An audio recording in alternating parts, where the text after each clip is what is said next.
So the Guru Parampara starts from Lord Shiva himself. As Dakshinamurti, he is the Adi Guru. That is what we believe in. And then it flows through Lord Vedavyasa, Adi Shankara, like that it flows. And I include Bhagwan also in that because he also belongs to the Advaita Parampara. And then till our Acharya, whoever has taught us scriptures. It is our Guru Parampara.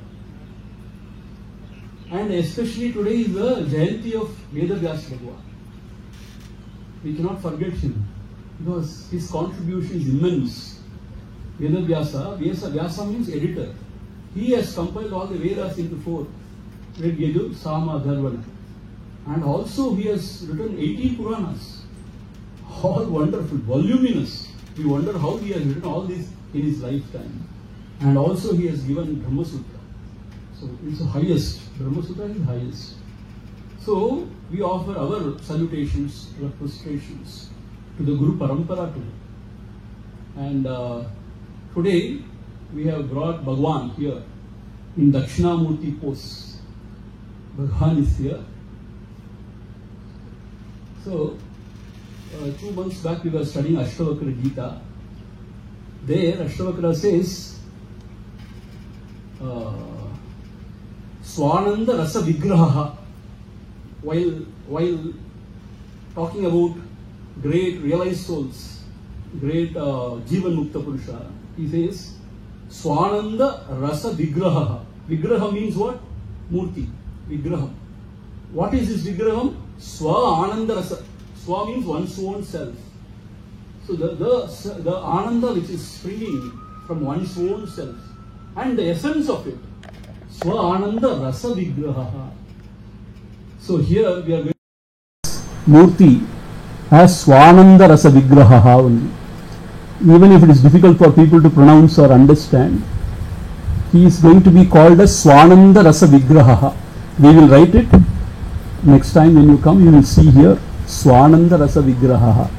See, while studying Ashtavakra Gita, we were so thrilled to hear that phrase. Was the very first time I was hearing that time. Swananda Rasavi, because Bhagavan was always abiding in his own self, Swananda, in the essence of his own self, and Ananda Murti. So that is his name. And our Vishwanath Malwade ji and wife Shubha ji, both of them, he is a great sculptor. He has actually made this Bhagavan's Vigraha. So it's Tatrupam. They say Tadrupam is Priye, Bhagavan Madriye.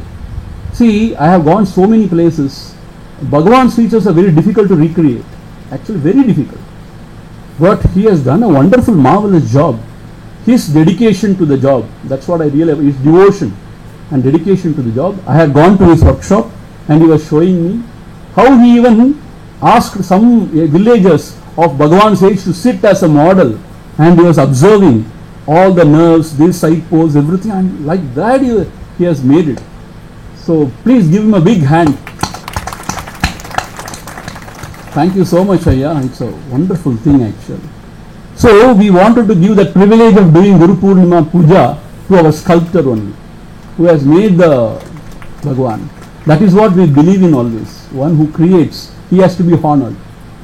So Shubhaji and Vishwanath ji would be doing the puja today, and our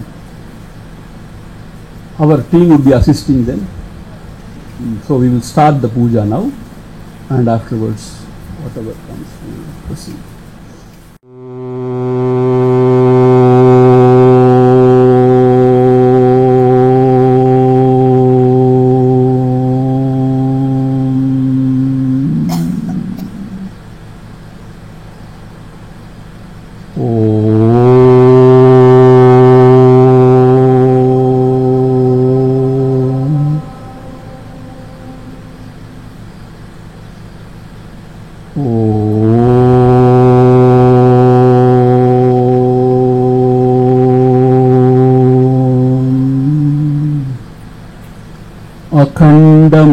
अखण्डमण्डलाकारं व्याप्तं येन चराचरं तत्पदं दर्शितं येन तस्मै श्री గురవే ఒక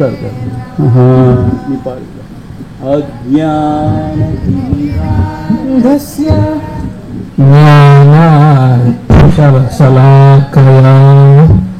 చక్షురున్మీలితం యేన తస్మై శ్రీ గురవే నమః. గురుర్బ్రహ్మా గురుర్విష్ణుః గురుర్దేవో మహేశ్వరః గురురేవ పరం బ్రహ్మ తస్మై శ్రీ గురవే నమః. స్థావరం జంగమం వ్యాప్తం యత్కించిత్ సచరాచరం తత్పదం దర్శితం యేన తస్మై శ్రీ గురవే నమః. చిన్మయం వ్యాపి యత్సర్వం త్రైలోక్యం సచరాచరం తత్పదం దర్శితం యేన తస్మై శ్రీ గురవే నమః. త్వమేవ మాతా చ పితా త్వమేవ త్వమేవ బంధుశ్చ సఖా త్వమేవ త్వమేవ విద్యా ద్రవిణం త్వమేవ త్వమేవ సర్వం మమ దేవ దేవ త్వమేవ సర్వం మమ దేవ దేవ.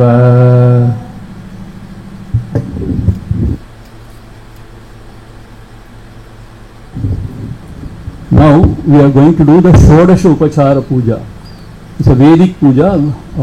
It's a 16 steps. So Shodasha Upacharam, very traditional one. That is what we do every day in our ashram. So that puja we will do. So I will guide you. So accordingly you can do. Okay. First of all, have some chandan on your forehead.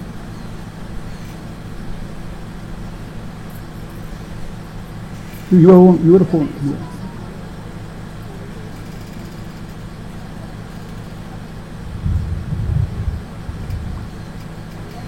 And kumkum also.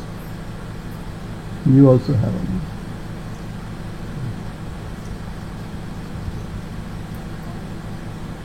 So first achamanam. So you have to take from spoon. Om Achyutaya Namaha. Drink. You have to drink. Drink. Om Achyutaya Namaha. Drink. Om Anantaya Namaha. Om Govindaya Namaha. Wash your hands.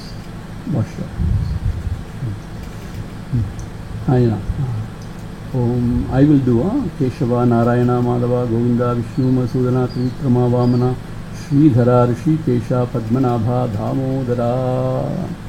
Take a flower, both of you, one flower. Keep it in your hand. Keep it in your hand and do some pranayama. Pranayama.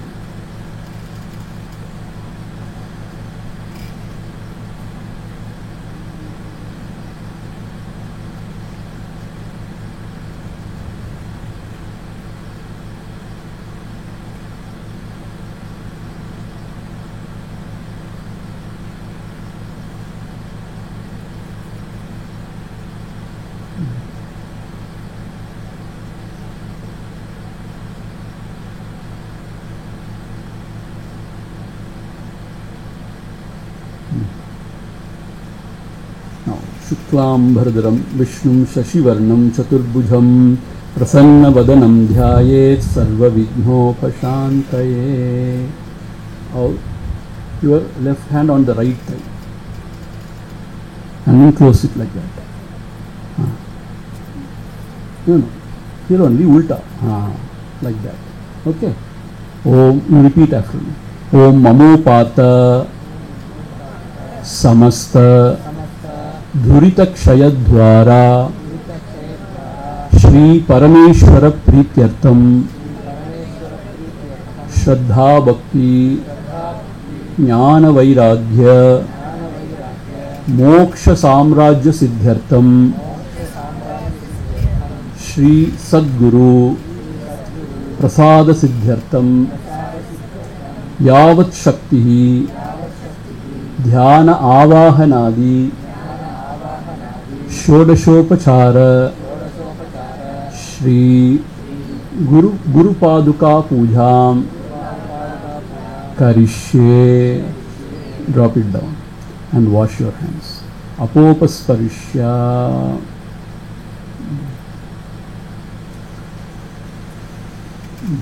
She also wash. Now we are going to remember the Lord Vigneshwara. Before starting any puja, we have to remember. Vakratunda Mahakaya Surya Koti Samaprabha Nirvignam Kurume Deva Sarvakaryeshu Sarvadha Gajananam Bhuta Ganati Sevitam Kapitta Jhambo Palasara Bhakshitum Umasutam Shoka Vinashakaranam Namami Vigneshwara Pada Pankajam Om Allal Bom Valvinai Bom Annai Vayittu Piranda Tollai Bom Ohat Tuyaram Bom Nalla Gunamadihama Arunai Kobhurattul Ghanapatiyai Kai Toludakal Shri Vigneshwaram Dhyayami. Meditate on Lord Vigneshwara for a minute.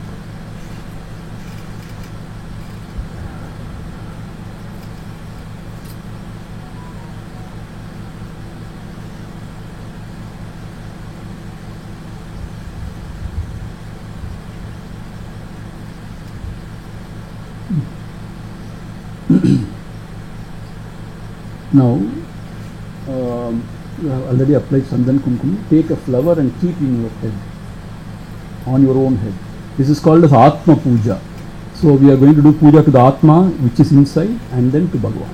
You keep it in your head and hold your hands. Deho Devalaya Proktaha Jivo Devas Sanatanaha Tyajet Ajnana Nirmalyam Soham Bhavena Pujayet. Atma Puja. And take it down and wash your hands.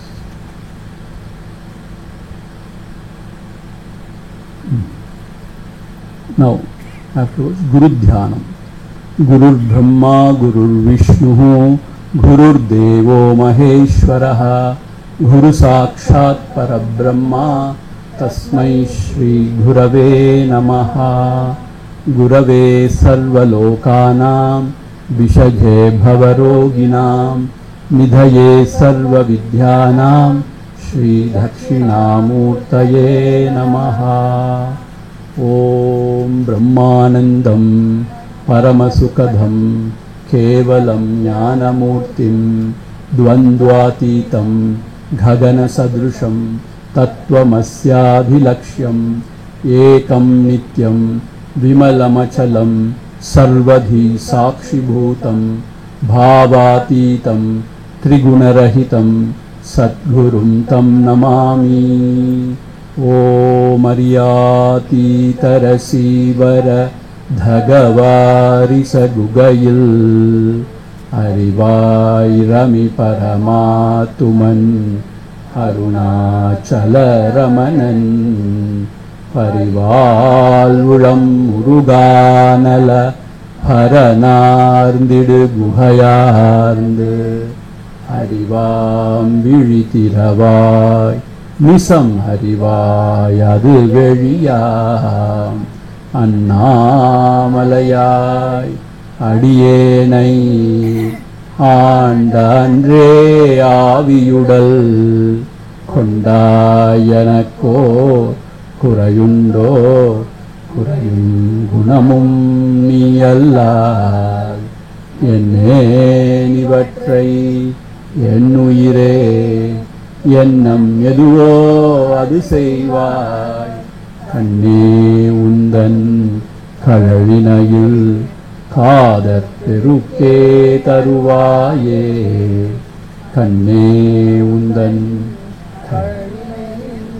खादपेरुक्के तरुवाये ॐ अतिमधुरचापहस्ताम् अपरिमितां मोदभानसौभाग्याम् अरुणाम् अतिशयकरुणाम् अभिनवकुलसुन्दरीं वन्दे ॐ ऐं ह्रीं श्रीं श्री सद्गुरुं ध्यायामि. Now meditate on Sadguru for a minute.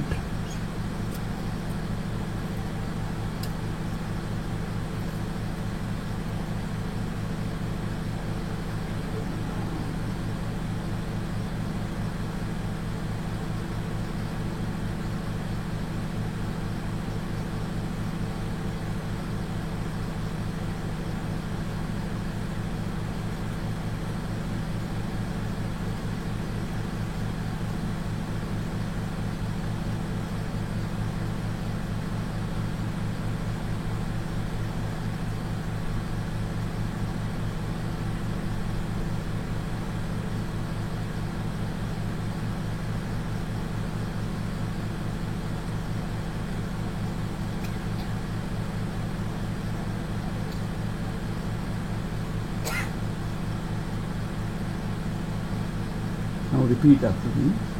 Yat satyena jagat satyam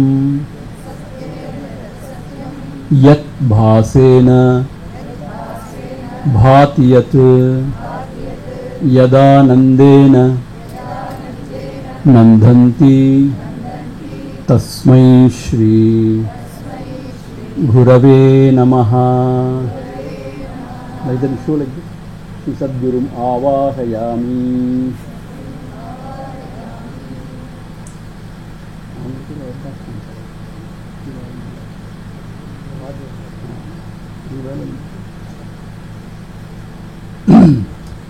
ஆவாகனம். அதுக்கப்புறம் you take a flower and offer here. Here. ஆசனம் samarpayami. And you take the jalam, 1 spoon, and offer. Padayoho padhyam samarpayami. And one more. You take another spoon. Argyam samarpayami. One more. Achamanyaphalam samarpayami. Keep it down. Now, so you do abhishekam to the half. Abhishekam, half you do and your wife will do half. Om Namaste.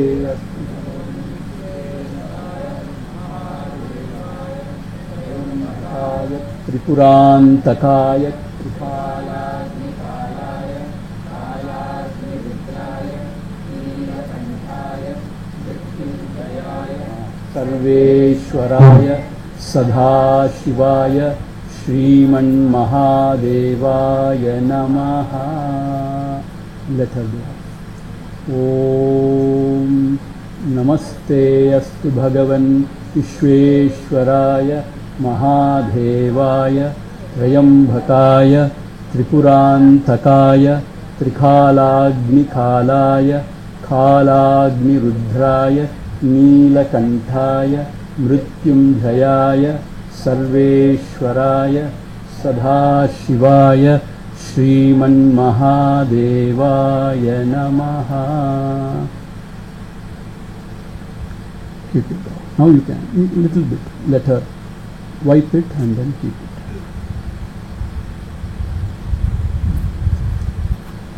Om Namo Bhagavate Shri Ramanaya.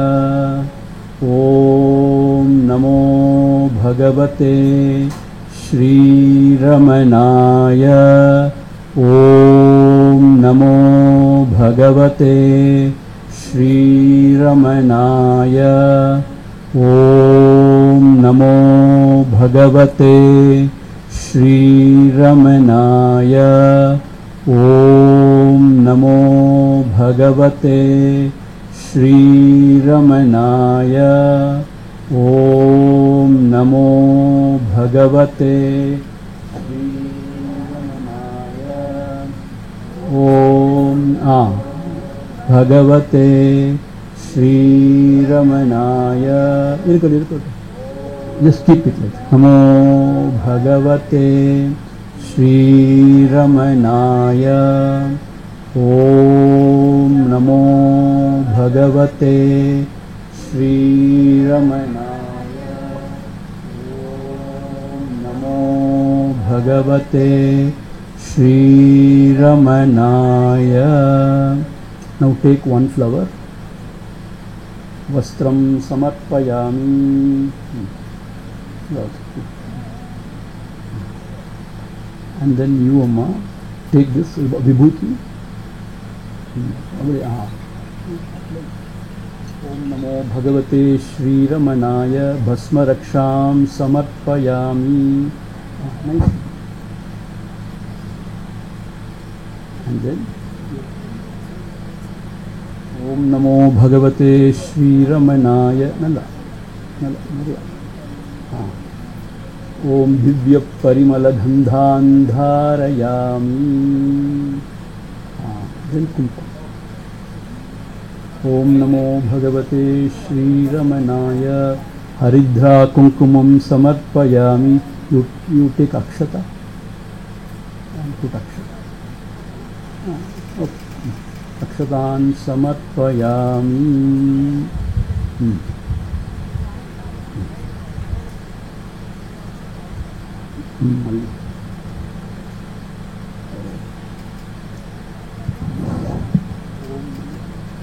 Shri Ramanaya Pushpamalam Samarpayami.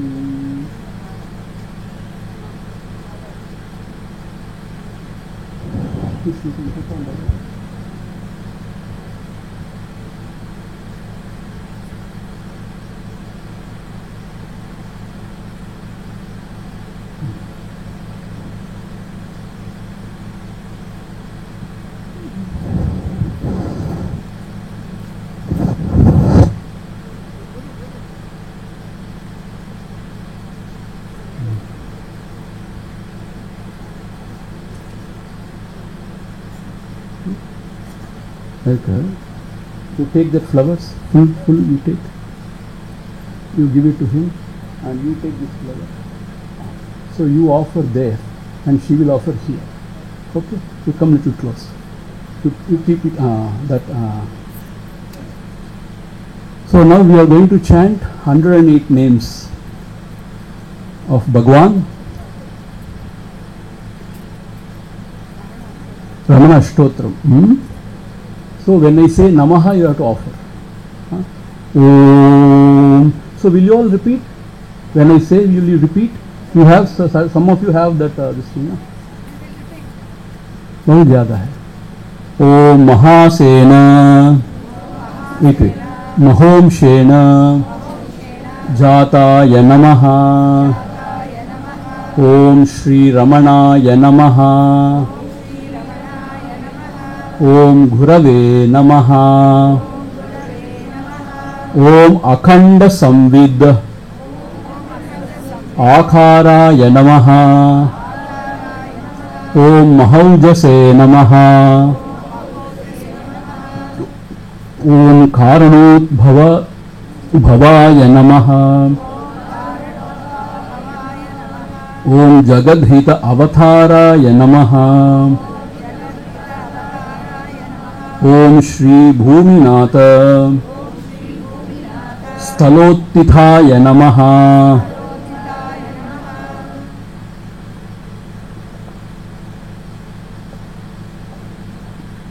ओम पराशर कुलोत्तंशाय नमः. ओम सुंदरार्य तपफलाय नमः.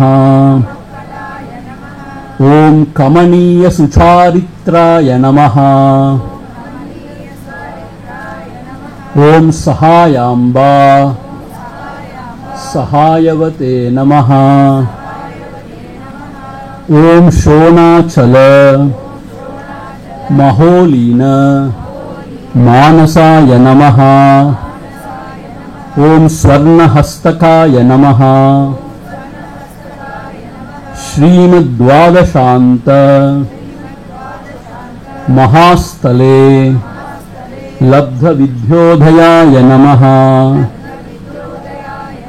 ओम महाशक्ति निपातेन प्रबुद्धाय नमः। ओम परमार्थविदे नमः। ओम तीव्राय नमः। ओम पितृपदान्वेषिणे नमः। ओम इंदुमौलिन पितृमते नमः। ओम पितुरादेशतः शोणशैलं प्राप्ताय नमः। ओम तपोमयाय नमः। ओम उदासीनाय नमः। ओम महायोगिने नमः। ओम महोत्साहाय नमः। ओम कुशाग्रदिये नमः। ओम शांत संकल्प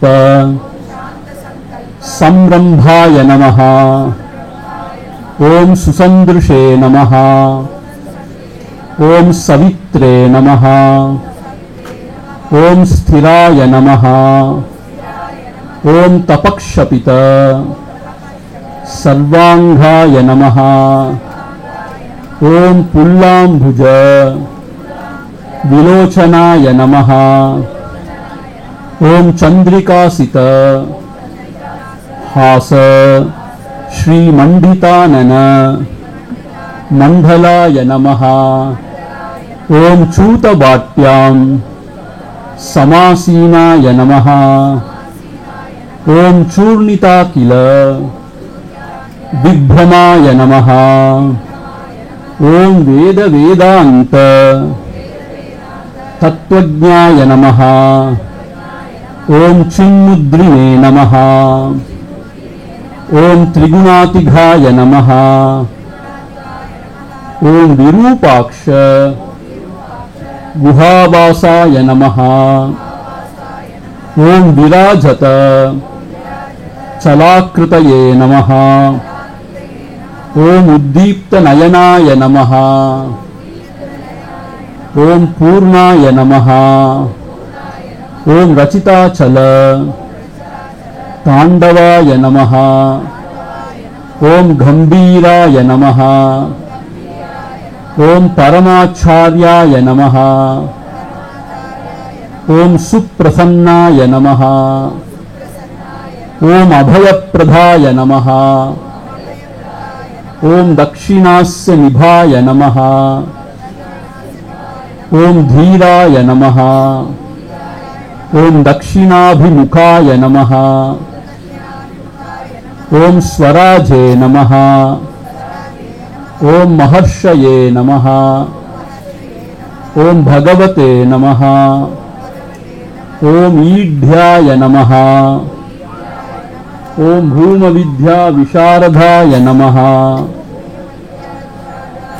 ओम विमलाय नमः। ओम दीर्घदर्शिने नमः।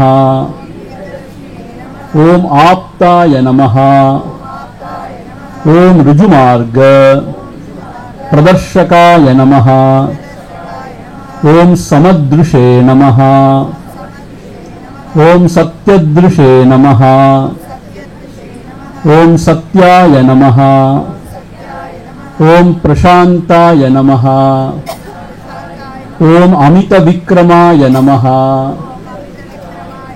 ओम सुकुमाराय नमः। ओम सदानंदाय नमः। ओम मृदुभाषिणे नमः। ओम दयार्णवाय नमः। ओम श्री शोणाचल हृद्भूत स्कंधाश्रम निकेतनाय नमः। ओम सद्दर्शन उपदेष्ट्रे नमः। ओम सत्भक्त वृंद परिवृताय नमः। ओम गणेश मुनिभृंगेन सेवितांग्री सरोरुहाय नमः। ओम गीतोपदेश सारादिग्रंथ संचिन्न संशयाय नमः। ओम वर्णाश्रम मतातीताय नमः। ओम रसज्ञाय नमः। ओम सौम्याय नमः। ओम आत्मवते नमः। ओम सर्वावनिमतस्थानां आराध्याय नमः। ओम सर्वसद्गुणिने नमः। ओम आत्मारामाय नमः। ओम महाभागाय नमः। ओम मातृमुक्ति विधायकाय नमः। ओम विनताय नमः। ओम विनुताय नमः। ओम विप्राय नमः। ओम मुनीन्द्राय नमः। ओम पावकोज्ज्वलाय नमः। ओम दर्शनादग संहारिणे नमः। ओम मौनेन स्वात्मबोधकाय नमः। ओम हृच्छान्तिकर सान्निध्याय नमः। ओम स्मरणात् बंधमोचकाय नमः। ओम अंतस्तिमिर छंदांशवे नमः। ओम संसारार्णव तारकाय नमः। ओम शोणाद्रीश स्तुतिद्रष्ट्रे नमः। ओम हार्द विद्या प्रकाशकाय नमः। ओम अविच्युत निज प्रज्ञाय नमः। ओम नैसर्गिक महातपसे नमः। ओम कमंडलुधराय नमः। ओम शुभ्रकौपीन वसनाय नमः। ओम गुहाय नमः। ओम दंडपानये नमः। ओम कृपापूर्णाय नमः। ओम भवरोग विषग्वराय नमः। ओम स्कंधाय नमः। ओम देवतमाय नमः। ओम अमर्त्याय नमः। ओम सेनान्ये नमः। ओम पुरुषोत्तमाय नमः। ओम श्री अरुणाचल आत्मलिंगेश्वराय नमः। ओम श्री रमण सद्गुरवे नमः। ओम भवस्य देवस्य पत्नी नमः। ओम सर्वस्य देवस्य पत्नी नमः। ओम ईशानस्य देवस्य पत्नी नमः। ओम पशुपतेर्देवस्य पत्नी नमः। ओम रुद्रस्य देवस्य पत्नी नमः। ओम उग्रस्य देवस्य पत्नी नमः। ओम भीमस्य देवस्य पत्नी नमः। ओम महतो देवस्य पत्नी नमः। ओम श्रीमीनाक्षी नमः। ओम कामाक्षी नमः। ओम काशीविशालाक्षी नमः। ओम श्री ललिता महात्रिपुरसुंदरी नमः। ओम राजराजेश्वरी नमः। शपीतकुचकरुणाम्बिकायै नमो नमः। ओम एतद्नानाविधपरिमलपत्रपुष्पाणि समर्पयामि। Keep it down.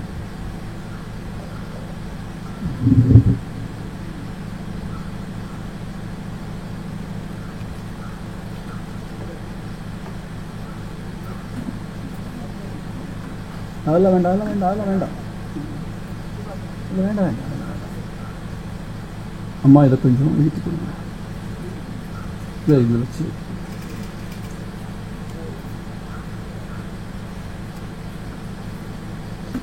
அப்படி ஏற்றுங்க.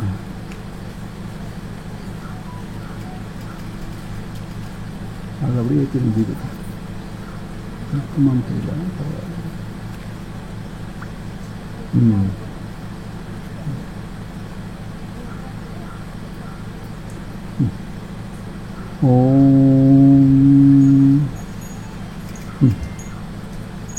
ओम चंदनाघर कस्तूरी चंद्रगुग्गुलु संयुतं धूपं गृहान वरद धूतपाप नमोस्तुते धूपमाघ्रापयामि।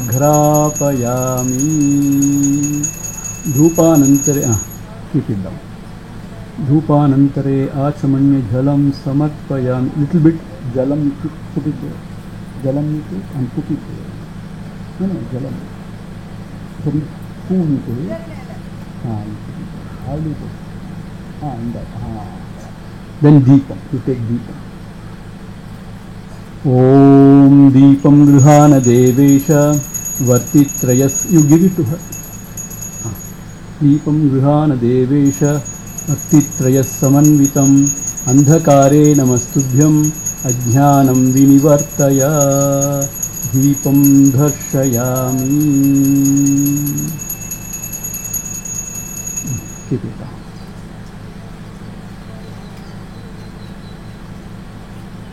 Once again offer water there. Now we have to do the Naivedyam.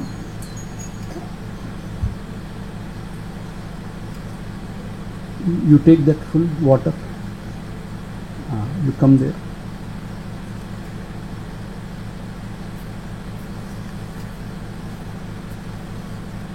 Open. Okay. What you have to do, you take the spoon and you have to Naivedya and offer. Om Bhut Bhuvarsuvah Tatsaviturvarenyam Bhargo Devasya Dhimahi Dhyo Yona Prachodayat. Offer. Dhyo Yona Prachodayat. Deva Savida Prasuva Satyam Tvartena Parshinchami. Spoon, keep it there. Take some flowers. Om, like this you offer. Pranaya Swaha, Apana, like this you show. Pranaya Swaha, Apanaya Swaha, Dhyanaya Swaha, Udanaya Swaha, Samanaya Swaha, Brahmane Swaha, Mahanaivedhyam Nivedayami. Little bit of water. Madhye Madhye Amritapaniyam Samarpayami. There. So, Pat. Right.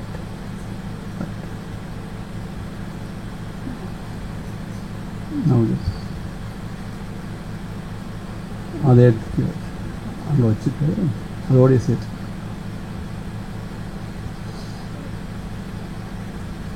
Wait, it should light. So both of you together show.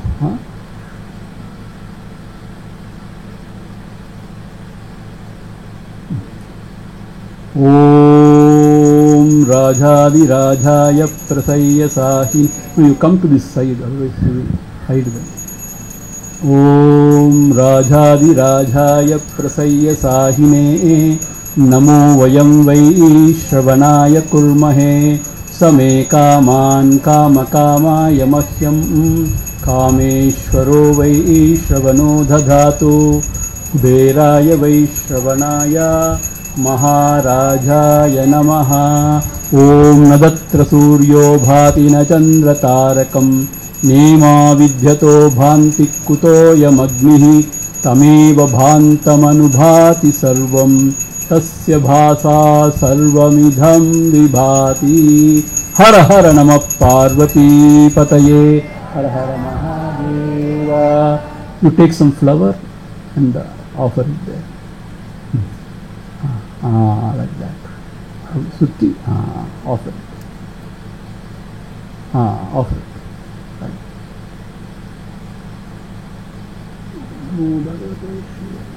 Like that she showed everybody. Om Namo Bhagavate Shri Ramanaya. Om Shri Arunachalam, Shri Arunachalam, Shri Arunachalam. And you also take.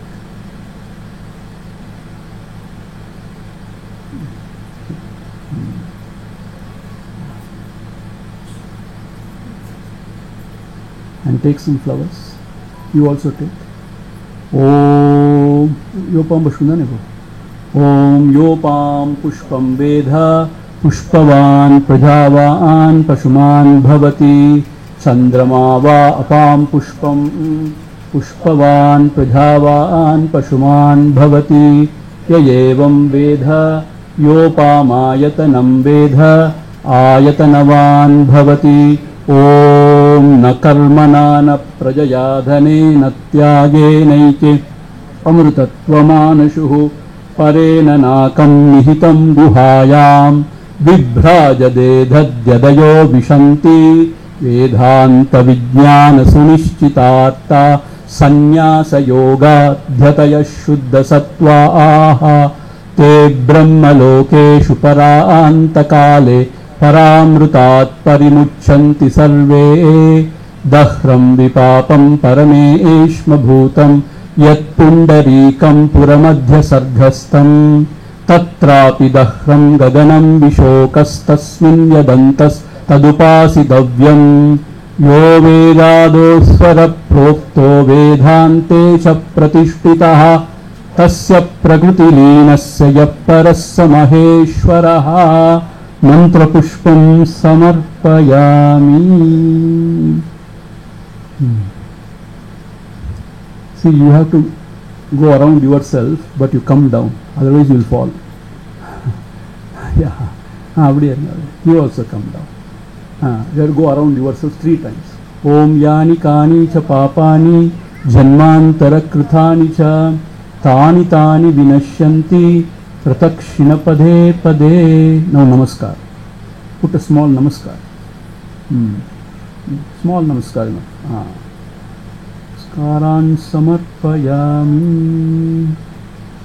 कायेन वाचा मनसेन्द्रियैर्वा बुद्ध्यात्मना वा प्रकृते स्वभावात् करोमि यद्यत् सकलं परस्मै नारायणायेति समर्पयामि.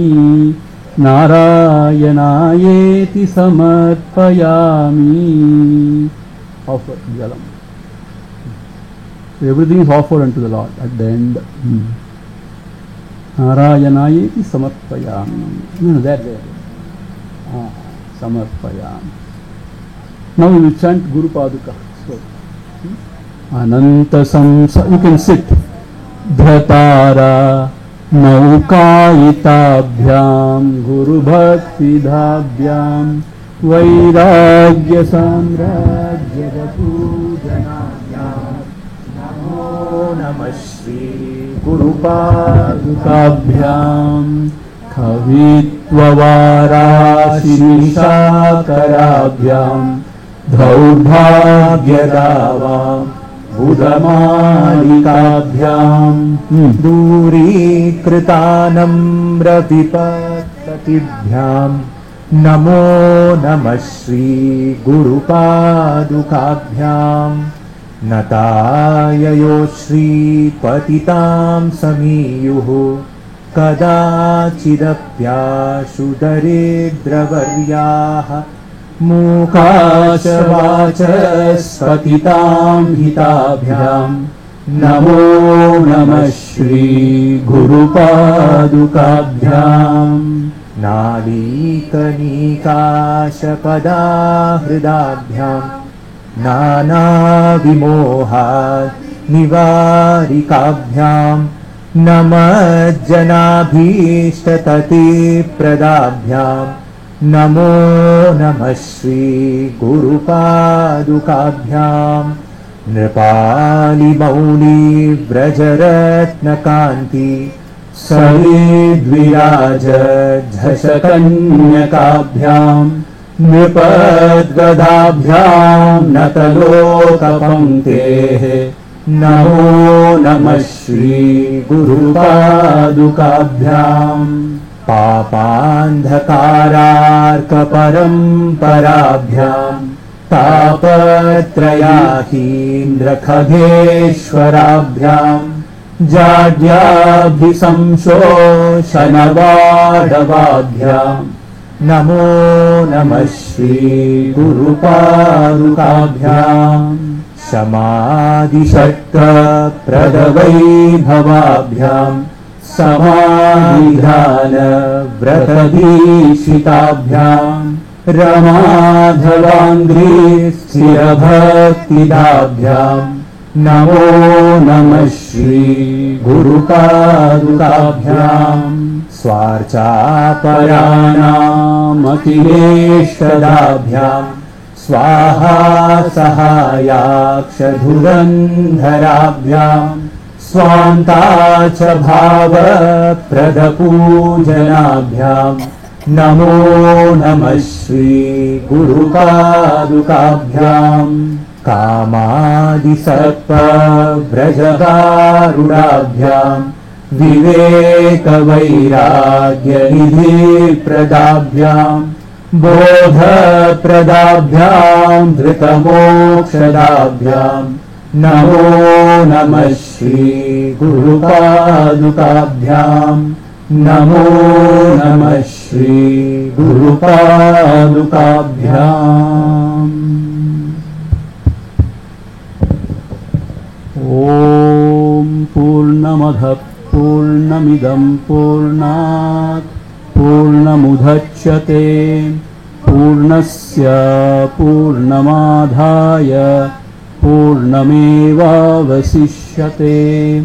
ॐ शान्ति शान्ति शान्तिः हरिः ॐ श्रीगुरुभ्यो नमः हरिः ॐ।